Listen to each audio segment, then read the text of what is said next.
Good morning and welcome to Morning Coffee with Brigid. I'm Brigid Burke, and today is the 29th of March, 2025. And I want to say good morning to Kathleen. I see you're already on. And yeah, sorry, apologies. I was a little late this morning. First of all, I scheduled the live stream yesterday. I remember doing it. And when I came in today just to get ready to set up and go into the studio, it wasn't there. Like there was nothing scheduled. So I was like, great. So I had to schedule it very quickly. And then today, today is the day of the solar eclipse. So I went in and so I wanted to, it was happening this morning. I think they said that the maximum was going to be at 6:48 a.m. And I guess it must have started a little bit before that, between 2 and 3. I don't know, maybe around 4, 5-ish in the morning, but the maximum was at about 10 to 7. And right now it's actually still going on. Morning. Wasn't sure you were on today.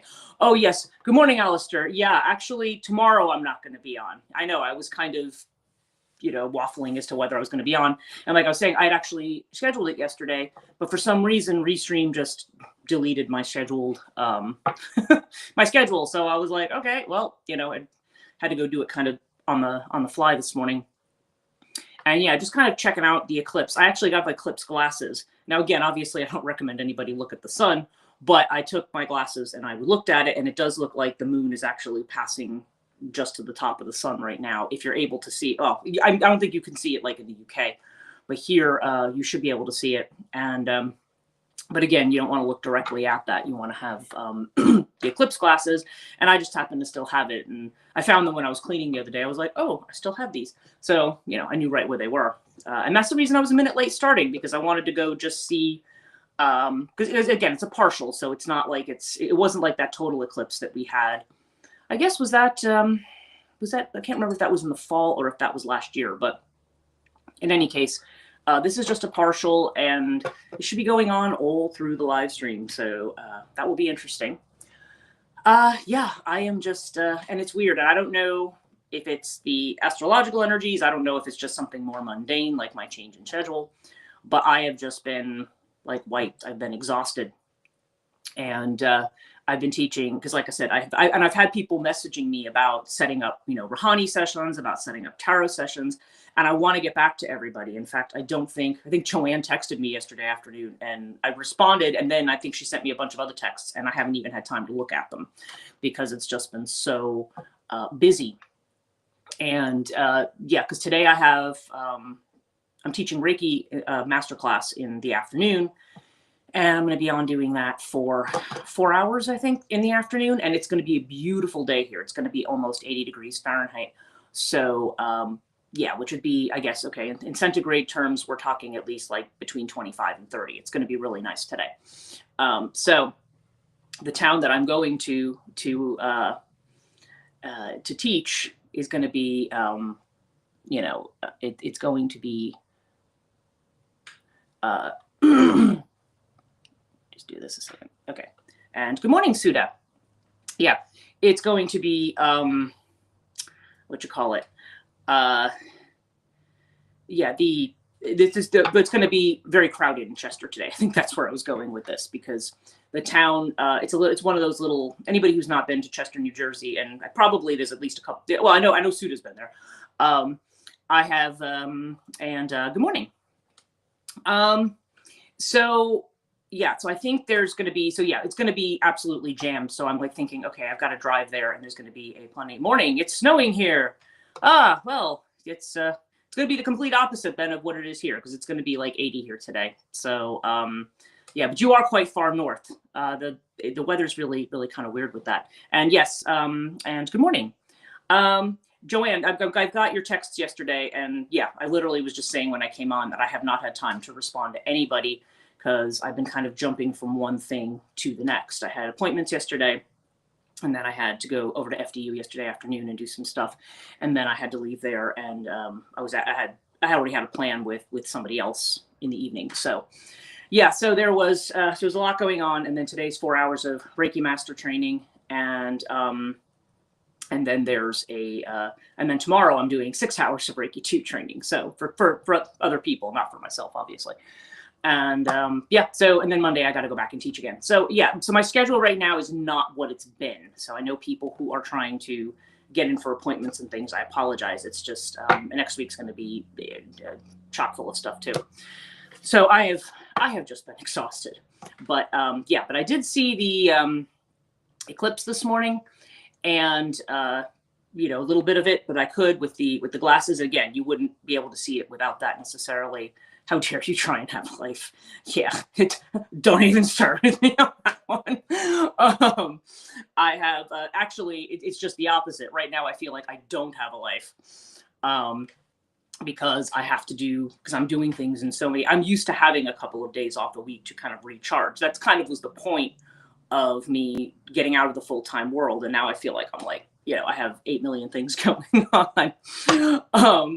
So yeah, so we will see, you know, what's going to happen with that. Before I felt like I had more of a life when I was like, I could just make my own schedule every day. Now I'm like, ugh, it's crazy.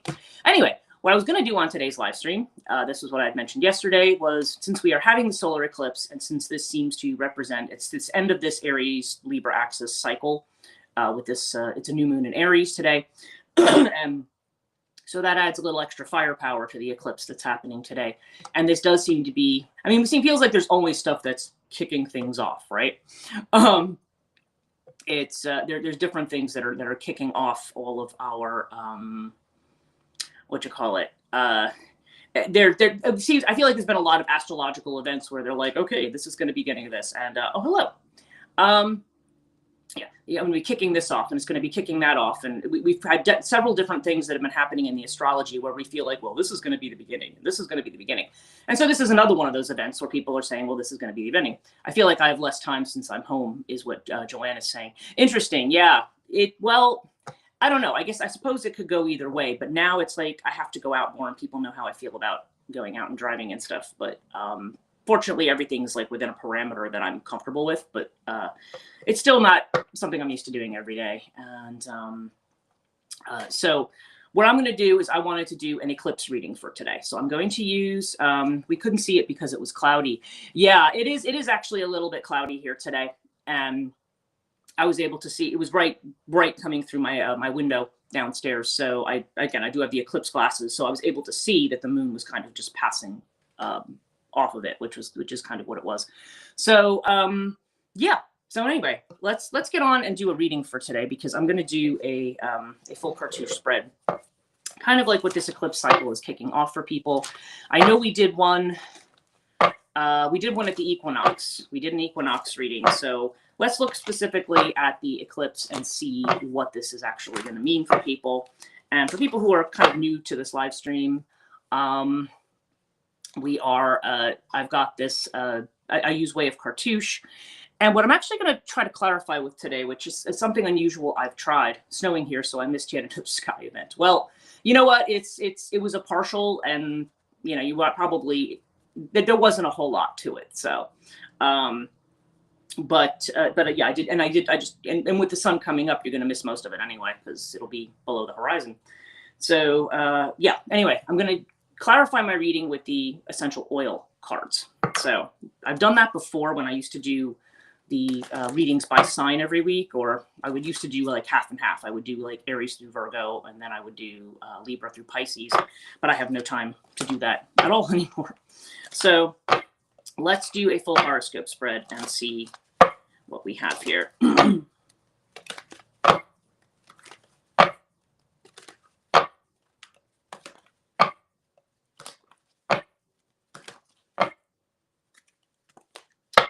Okay, so this is for the eclipse, and let's see what we got. 1, 2, 3, 4, 5, 6, 7, 8, 9, 10, 11, 12. Yeah, I'm getting a lot of stuff this morning. I just feel like with this Aries energy, let's see. Just hang on a minute. All right, just trying to get rid of noise in here. somebody's in the wrong live stream, I think. Okay, so either that or they're a bot. It's hard to tell. So, okay, so let me start with the cards that I've pulled. And and I should also add that I have Moonology today, because even though this is a solar eclipse, obviously solar eclipses are connected to the moon. So this will be a new moon eclipse. And so the moon cards will be appropriate as well. Okay, so just taking a quick look here. Those of you who have been following these readings regularly, we've got Sphinx at the center again, okay? So Sphinx is more wait and see energy. You know, it's funny, we're in Aries, so this is this era, this energy of new beginnings. There's this energy of wanting to move ahead. And, you know, so while we have this, this kind of energy here, to see Sphinx is saying, sit still and don't do anything. and I know for a lot of people, they're just kind of like, you know, but we're all thinking about where we want to go. We're all thinking about the future. And there's a lot that's going on. There's a lot of strong Uranian energy, in the sense that there's a lot of things that are collapsing. There's rules that are being rewritten or broken, or, you know, so we're in this space. And where all of this kind of stuff can be amped up, especially we have at the end of April, we have another Pluto-Mars conjunction. We have yeah, that's right. And it's the third one. And those tend to be very, very dangerous in their implications. So yeah, so a lot of us are sitting here like, okay, what is going on here? We may have had things revisiting from the past. We may be dealing with certain things. And also with, you know, with the two retrogrades, with Mercury and Venus retrograde. And as I've mentioned, those two are retrograding together, which is unusual. So it's really kind of amplifying what's going on with both of them, plus this pack of planets that's like sitting in Pisces right now, right on top of each other. You've got Neptune, you've got the nodes, they're in conjunct with each other. North node's conjunct to Neptune. Neptune's going to move into Aries tomorrow.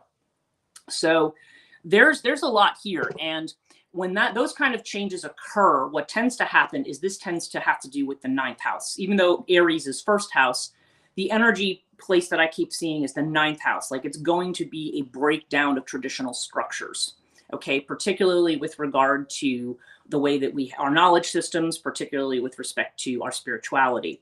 It's breaking down old structures. And this is definitely something I've been seeing very, very strongly. Like, anytime I ask about it on any level, that's what I get. Now, when I look at this reading, okay, so that's our center reading. Our Aries house, we have Bastet. And hello to anybody new who's joined. We have Bastet in the first house. Okay, now Bast is the happiness card. And remember, we did a whole thing the other day on the 3 of Cups and the whole idea of, you know, kind of having a party kind of thing, you know, like rejoicing and celebrating in the midst of something. And Bast is definitely a card like that. It's a card of rejoice, celebrate, do what it is that you want. But Bast is also a card of caution, and it's a card of intuition. It's a card of following your intuition. It's kind of a sense of give others their due, and it's you know, if you give others their due, that you will actually get. You know, you will get what you deserve in return. So in other words, you give respect, you get respect, that kind of a thing. And if you don't give respect, then maybe you don't get it. But nonetheless, there's a give as you wish to receive kind of energy to this card. But this is also one of happiness. So the fact that this is showing up in the first house, this is definitely, this is more about intuition than about logic. So it has to do with the way that we perceive ourselves, the way that we feel. And so with Bast, it's more about how we connect with others. I think that's kind of the important thing. And I've just dropped my card here. Let me get it. Okay, I pulled a essential oil card to go with it, and the card I have is Jasmine. Okay, and the essential oil card for that means, okay, the trigger statement is the keyword is passion, which is good for the first house because Aries energy is very passionate. The trigger statement is I'm scared. The true statement is when I'm vulnerable, I am at my strongest. It says, reconnect with your feminine energy and pursue something that ignites your fire. Open the gates of your fortress and explore. That's an interesting thing to go along with Bast, because Bast is connected to, she's the cat goddess, but she also has this connection to Hathor, Hathor Sekhmet, which is also a solar deity, certain aspect of a solar deity. And so this is interesting. There's a fiery energy to these, but there's also the sense of, yeah, like Bastet and being vulnerable, that kind of makes sense. Because as we've said, vulnerability shows strength. It does not show weakness. A lot of times we think to be vulnerable is to be open to attack, right? But vulnerability means that we keep our heart open in spite of what's going on. Like, that's the stronger thing to do. It is much easier to get angry. It's easier to shut down. It's easier to say, everybody go F off, you know, than in certain circumstances than to stay open. And that's really, I think, what part of the challenge is here for us. Now, in the second house, which is the house of Taurus. Now, remember, this is Venus ruled. She's an Eye of Ra. Yes, exactly, Alistair. Right, right. Sekhmet is definitely, yes, we have Sekhmet, Bastet. There you have this Eye of Ra energy. And oftentimes that is a, sometimes it's considered to be an avenging energy, or it's certainly, it can be a very terrifying energy, actually, the Eye of Ra, because that's the energy that burns everything up, right? That's the sun at its summertime maximum, when it kind of needs to be taken down if you don't want all the crops that you've grown over the year to be destroyed, right? So, and that's kind of a good metaphor as well, because you don't want whatever whatever's being inflamed right now, you want to make sure you're tempering it. In fact, I've been getting a lot of messages about control of the emotions in any system that I'm using, whether it's the runes, whether it's the cards, tarot cards. I've been seeing a lot of keep emotions under control, keep emotions under control. So, and so therefore that would mean kind of, yeah, just trying to relax into what's going on right now.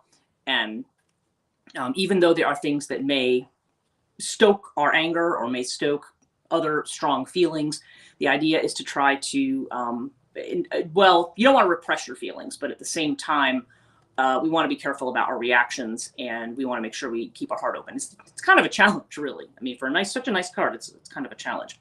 Okay, so in the second house, where we have Taurus energy is, what you call it? This has to do with this. Okay, this is where Venus is retrograde, and this has to do with our values. It has to do with money, possessions, things that we own. Now we have the pyramid card here. So the pyramid, again, there's this idea of a test situation here. Our values are being tested. You know, what we are, you know, what we are going to, what we value and what we put our energy into is definitely being tested. And pyramid also suggests something that will be fixed with time. Now, certainly, if you want to look more collectively, economic systems right now are changing rapidly, not just in the USA, are a lot of things falling apart financially, but you also have this idea, I think they said there is now a new digital euro, like a Bitcoin version of the euro or something that's been proposed to come out later this year. There's different things that are happening economically, and this is sort of like we're in this test period right now where we need to see where this is all going to shake out. Now, the card that I pulled with that from the oil deck is, okay, I have a card, this is projection, this is Juniper Berry, and it says, my mind does not rest. And the true statement is, I listen to my higher self, or I'm going to say inner self. I don't like higher or lower, I don't like hierarchies. Look at each story that repeats itself in your mind. As a stranger would ask yourself, as a stranger, ask yourself, is this true? So in other words, that's interesting, taking an objective view of what we believe, of what our narratives are, of what our mind, and of course, this has to do with mind not being at rest. So these are all the things we ruminate on, right? As I said, Mercury and Venus are kind of retrograding together. So obviously Mercury activates the mind, but our mind may not be activated. We may be revisiting old territory, but we may be doing it in a way that that just confuses things rather than creates clarity. So the thing is, it's just, yeah, there may be a sense of needing to step back and say, what is it that I really value here? Now, our third house is Mercury. It's Gemini. This has to do with communications, messages, and things like that. And we have Scarab here, okay? So Scarab is the card of new beginnings, okay? This is something new that's happening. Now, third house is something that's very, very local, Okay, it has to do with your community. It has to do with your neighbors, your siblings, if you have siblings. If you run your own business, this is this kind of energy. And Scarab is there's definitely this idea of a change, and we have it with the inspiring card. Okay, and the inspiring card says, okay, the key word is freedom. The trigger statement is I have no choice. The true statement is I create my day and my life. It's time to play, to do something different today, to shift your routine. Inspiring, okay? So yeah, so that's very encouraging, because the idea is that in the confusion, perhaps there's going to be a realization that we don't have to do things the same way, that we don't have to think about things the same way. The fact that we're seeing new beginnings there suggests to me that there could be, the fact that it's third house could be messages heralding new beginnings. There could be things that we learn that that will change things up for us, that are inspiring here. And with Scarab, yeah, I mean, I don't know. This just has to do with taking a new direction, and I feel like Scarab is kind of an expansive energy. So yeah, so this would be news about changes. This is something that may be happening locally as well as globally for us. And I think, what this eclipse is really kind of bringing about here is just a new way of approaching things, a new way of approaching things in the context of our own community, perhaps even our own family. There's something new here. But the fact that the trigger statement is I have no choice says to me that this is about breaking old communication patterns, right? Breaking old ways of saying, oh, it has to be this way, or it must operate this way. This is time to kind of open up and consider new things, and perhaps new approaches, new ways of negotiating things. It doesn't just always have to be this way or this way. Now, our fourth house is the house of Cancer energy, and that is the home, family, the mother particularly, has a lot to do with ancestry. And we have the twins here. And the twins are, well, they're either Gemini or Libra energy usually, right? But the twins, this is funny. This has been showing up in the fourth house a lot. So this suggests to me that for some people, family relationships, or even for some people, maybe spousal relationships, will be highlighted here. This feels more like family, though. Like there's something ancestral about this and about our connections. Because when the twins shows up, now the twins could literally mean a person. It could mean somebody who comes in and, I don't know, you could have a conversation with a family member about something, or you could, something from the past could just be, there could just be some kind of a connection that you make with somebody in your family who, that for whatever reason, it could be enlightening in some way. It could be something that, it's kind of like, okay, I think of the conversations that my mom and I will have occasionally where I will ask her about things. Like if I'm looking at our genealogy and I say, oh, do you know about this person? Or do you know about this person? And she'll say, oh yeah, that person. And then she'll start telling me stories that I just had no idea. And they're actually turn out to be fairly important stories, because they seem to impact kind of, the context and origin of me, like what I'm doing. So this may be a kind of thing that happens. There could be important conversations and things that happen with the twins here. And our card that we got with this is Rosemary, okay? And the keyword here is wisdom. The trigger statement is it doesn't make sense. The true statement is I see the bigger picture. Again, kind of like what I'm saying. So it's saying super interesting here. Yeah, right? It's interesting. You are moving towards a deeper level of understanding, from knowledge to wisdom. Take time to absorb the lessons. Okay. So yeah, a lot of lessons around home and around origins. And the fact that we couple this with a new beginning in our house of what is local, twins in that house. Yeah. And you know what? I've been seeing it a lot, Suda. I've been seeing it all week. I've been seeing it here, and I'm like, why is the twins there? It's kind of an interesting placement of it. But we're also seeing these new beginnings that are happening in terms of family and in terms of what's local and what's traditional, right? Kind of what I was saying earlier about what seems to be changing. So if I go to the fifth house, this is Leo energy, okay? And so Leo, of course, is how we're recognized, how we're seen in the world, how we branch out. And the twins, the Leo energy, fifth house, well, it does have to do with love affairs for some people. So sometimes the twins energy connects to that. But It can also have to do with our creativity, what we're creative. It can have to do with our, if you have children, it could have to do with them as well. And so, yeah, this is just the house of creative, what we are known for, what we are seen for, what's unique to us. And we have water here. Okay. So water indicates change and flow. There's a sense of going with the flow. There may be a change if we feel like we have been stuck in terms of creative work, or something connected to children or to love or to just our ability to get noticed for what it is that we're doing.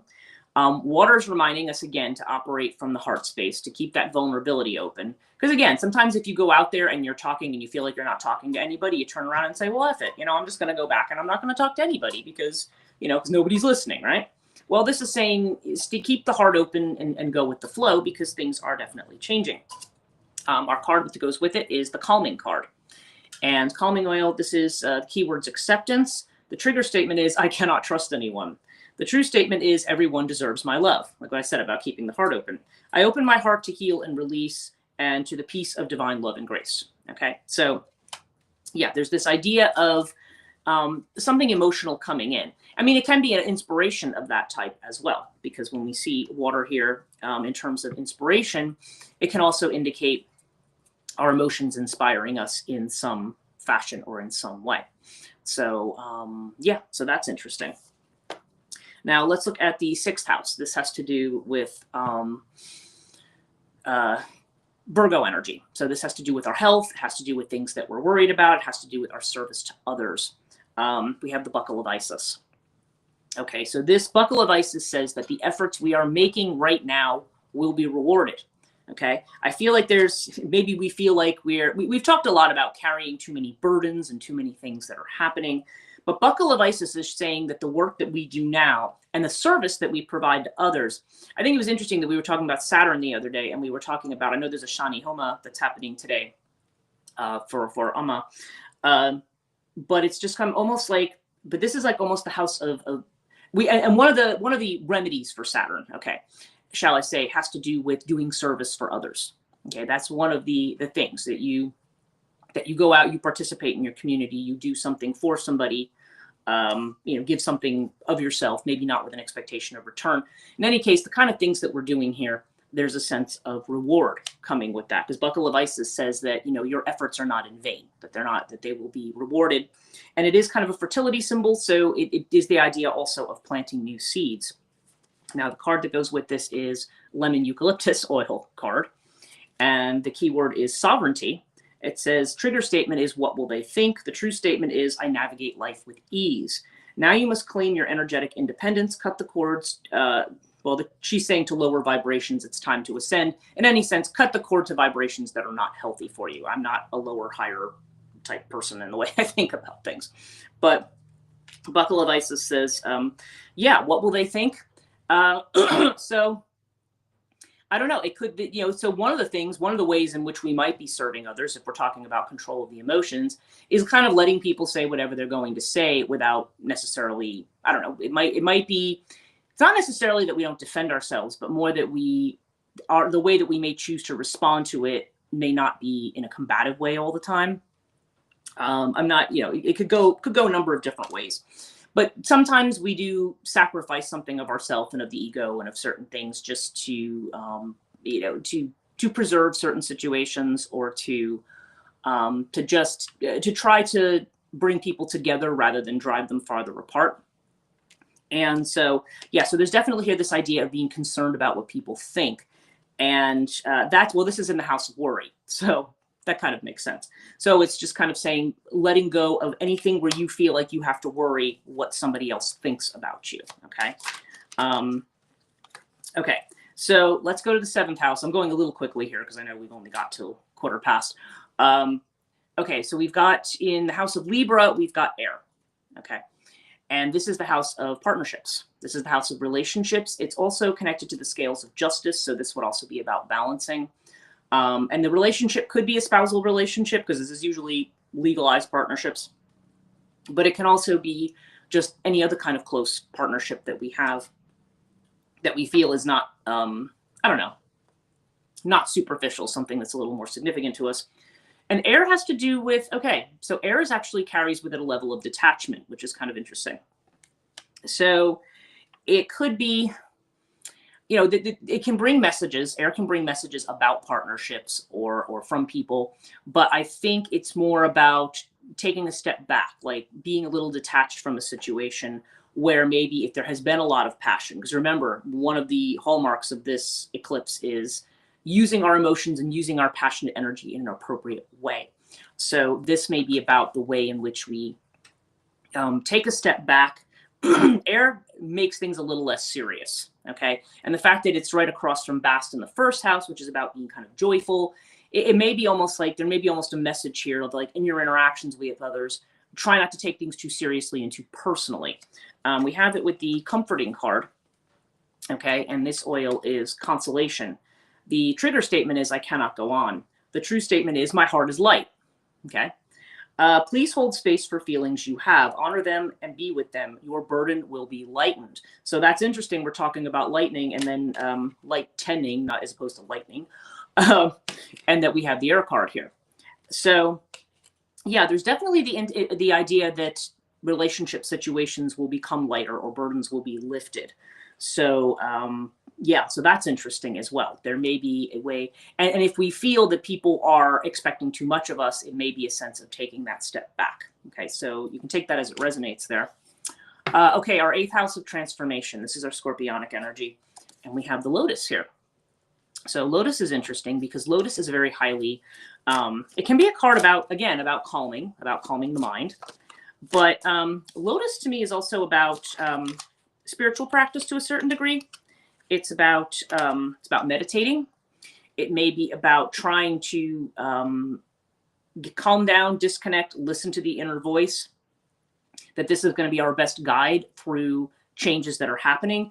Lotus, I think, is also telling us that if we have been terrified of changes that are coming, it's saying, yeah, you don't need to be. Lotus is like a calm, we can take it down a notch. There's that kind of a thing. A lot in here. It's funny that I got a lot about calming the emotions because there definitely seems to be a lot here about, it's going to be fine. It's going to be fine. Our extra card is cleansing. And the key statement is purification. The trigger statement is their opinion matters to me. Here we go again, right? True statement, I see things in a new way. As you release external influences and energy, you will become clear with regard to what is needed. So this is interesting. There's a lot here about separating other people's thoughts and other people's energy from yours. And the theme of separation has also come up this week with the rune Odila. I keep seeing separate paths, separate paths. And a lot of times we think of separation as something that brings sorrow. But I think it's more about separating your energies and saying, wait a minute, what is it I'm absorbing from other people like a sponge? Lotus is my favorite in this deck. Yeah, it is a nice little card here. I'll have to send you a photo of it. It's a really, it has definitely this idea of calming and cleansing and yeah. So it's the idea of calming the mind so that you can become clear about who you are and about where you're going. There's too much noise right now. So there definitely needs to be a clearing of space. And again, if you are a very empathic person, you will absorb the feelings and energy. Like you could go out and have like a perfectly normal morning, and then you could go a bunch of different places and go home and go, now all of a sudden you're agitated or you're upset. And you're like, well, where did that come from? Because nothing's potentially changed. But if you're very energetically open, and that's the challenge of staying open, but still remaining, it's like you're together but separate. You know what I mean? That you have to kind of be both at the same time. And it's like, so you separate yourself out, your feelings, your identity, who you are, and know that, when you're picking up on the stuff of other people, to kind of go, okay, that's what they're going through right now. But, I'm going to step back and, recognize what's mine and what's theirs, and that it's not my responsibility to take on what's theirs, or we may just do it accidentally. So in any case, there's that kind of energy there. Okay, so then moving on, 9th house, top. Okay, this is the house that I was saying I felt like the change was going to be the most significant, and we have Capricorn energy here. Okay, and Capricorn in the 9th house. Okay, that's old. That's old school energy. Now, Ta does have to do with masculinity in its better forms. Okay, so what this may be pointing us to is a new relationship to the masculine that is not domineering, conquering, and toxic. Okay, masculinity can just simply represent strength, groundedness, persistence, or just thoughtful action. Building something brick by brick, right? That's what Ta has to do with.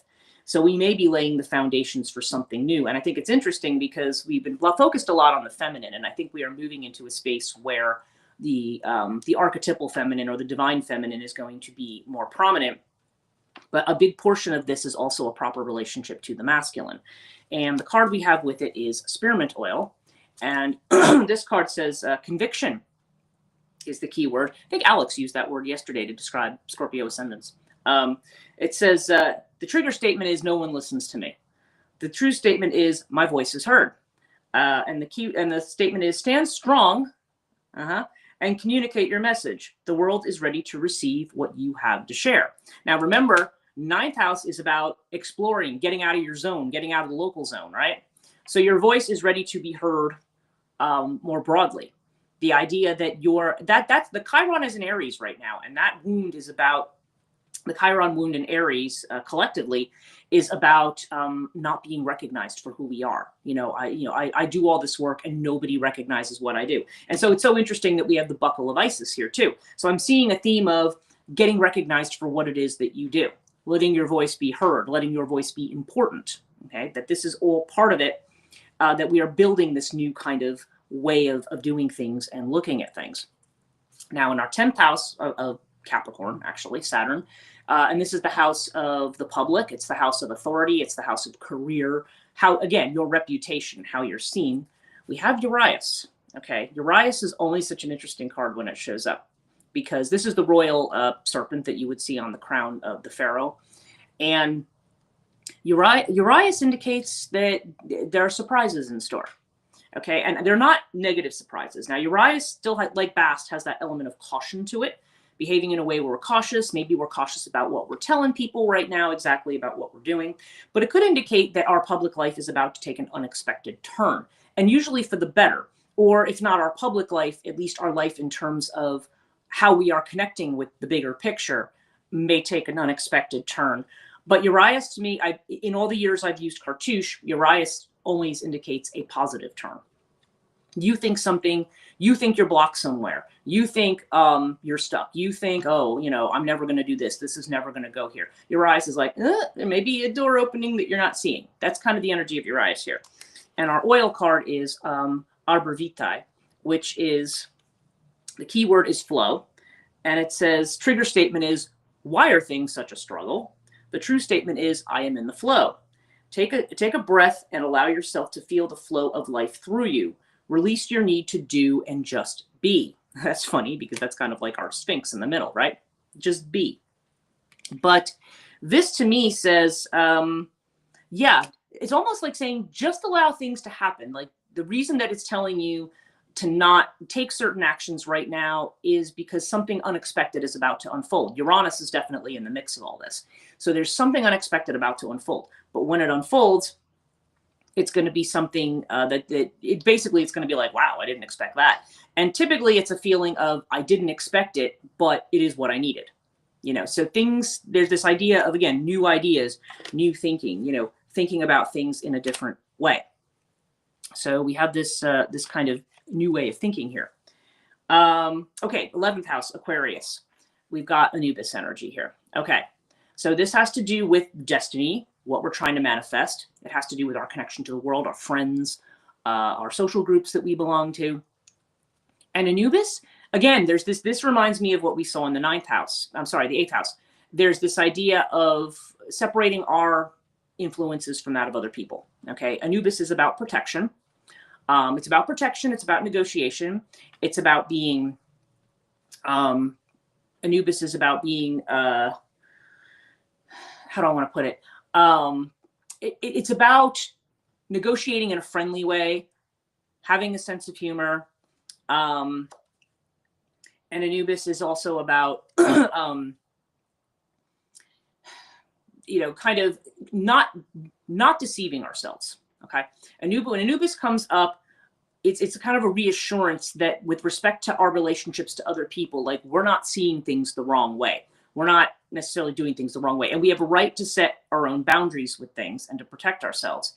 Secrets being relieved in the previous house is what Suda asked. Well, secrets, well, just more like, I don't know if it's so much a secret in the 10th house as an unexpected shift in path. Like that something, like there's going to be new information. Maybe it could be potentially a secret, but there's like something changes. Revealed. Geez, I need some. Oh, secrets being revealed. Yeah. Well, I think actually that's how I understood what you were saying. Yeah, it's going to be that it could be a secret that's revealed, or it could just be some unexpected factor that comes in, and we're just kind of like, well, didn't think that was going to have an impact. But it could be that the way that we think something's going to go is something different. There's going to be something different in the mix. I think that's the best way to look at it. But potentially it could be a secret revealed.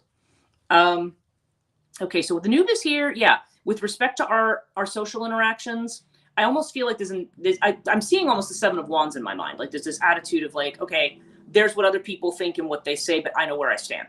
Okay, and this is about friendly negotiating and also about having a sense of humor about things. And we have it with the detoxification card. And detoxification, the keyword is cleansing. The trigger statement is, I will never change. The true statement is, in each moment, I'm a new me. You are supported as you release habits and limiting patterns that are not serving your highest potential, your highest or your best interest, I'm going to say. Yeah, again, I'm not big into highest good, lowest, whatever. But yeah, so again, we have cleansing and we have detox, right? We've got both of these here. So, and this has to do with respect to the energies around us. So this is where we figure out who we are, we get clear, and readjust the way in which we relate to the world on that basis. Because if you don't know what you're doing with yourself, there's always the chance that you're going to project your own stuff out onto other people and see the world as simply a projection of something that we're not acknowledging within. And everybody does that. That's something that everybody does to some degree. It's just how human consciousness seems to work. But when you have more of an awareness of it, it's easier to make that separation and go, well, wait a minute, is this thing that's going on? Or is it really about something that's out there or that person or that situation? So finally, yeah, we're getting close to the end here. So 12th house, we have in the Pisces house, we have the Crook and Flail. Now, Crook and Flail, again, is about reputation. It's about confidence. So yeah, when this shows up in the 12th house, which is also the house of self-doubt, Crook and Flail is reminding us that we tend to feel that they may be encouraging us to be confident. It may be encouraging us to, as I was saying the other day, being a Solomon. I'm not encouraging people to summon demons, but it's the idea that you are strong and confident in who you are. So when Crook and Flail shows up there, I don't know, it has to do with what's hidden. So you may be doing a lot of work behind the scenes right now, but there may be a fear of being seen. There may be a fear of being out there and what that's going to mean and what people are going to think. And it's funny because it's right opposite the 6th house where our statement was, what will people think? Now, our second card is massage oil. And it's the keyword is ease. It says, I have to make this work is the trigger statement. The true statement is, I am at ease with life. You need to ease your grip on life so it can lead the way. There is an outcome brighter than you can imagine. Okay, back to that again, right? And overall, with our Sphinx, we have the yarrow or palm oil. And the keyword is divination. The trigger statement is, I am so drained. Boy, I started with that this morning, didn't I? The true statement is, I am shielded. And that's another thing that's come up too. I've been seeing the runes of protection coming up a lot. You are finding balance as you see what resonates and what does not. With clear sight, and you are safe and protected. Okay, so Sphinx is like saying it's okay to let go of the grip on life. It's okay to take some time out to separate our feelings from those of other people. And yeah, and also to express our voice. We don't need to worry that there's going to be some kind of consequences, or this one's going to hate me, or I'm not going to be part of that group, or this is not going to happen, or that's not going to happen, or I'm worried about what this person thinks, or that. There's a sense of, Aries is definitely first house, right? It's about, us as individuals. So this happening in Aries, there's definitely a need to focus on who am I and being confident in who I am, and that therefore translating to how we can keep an open heart and relate to others. Now, I'm just going to pull a we're just about done here, but I'm going to pull a Moonology anyway because I said I would. And here we go. Oh my goodness! And would you believe this? The first card is New Moon Eclipse. Expect powerful change, right? And the second card is New Moon in Aries. So this is literally what's going on right now. And it says it's time to take action. So yeah, but then the Waning Moon card came up as well. What do you need to release? So yeah, there's definitely this new fiery energy. It is, you are at a beginning because it's New Moon in Aries, and this is a New Moon eclipse. So again, we're at the beginning of a cycle. Powerful change is happening. You know, the brakes are going to be off at some point. But right now, I'll focus at the moment on what you need to release and see what's unfolding in this eclipse energy. So yeah, really interesting today. So anyway, thank you guys so much for joining me. I do need to get going because I have things to do today, and I will try to respond to emails and texts that I did not yesterday, this morning at some point. At least have a quick response and maybe arrange, you know, conversations for next week or something like that. So thank you guys so much for joining me. I hope you have a great Saturday. I hope this, good luck in this eclipse energy and with the Neptune and Aries coming tomorrow. I will be back live on Monday. And yeah, Pseudo, wow, what are the chances, right? I mean, that's interesting. That's kind of almost like the cherry on top, right? It's just kind of yeah, the extra agreement or validation that you need. Yeah, everybody have a great Saturday and Sunday, and I will see you all on Monday morning. So take care. Okay, thanks. Oh, this is wonderful. Oh, I'm glad. Yes, I feel like the news is much better than people have been anticipating. So definitely very good. So take care.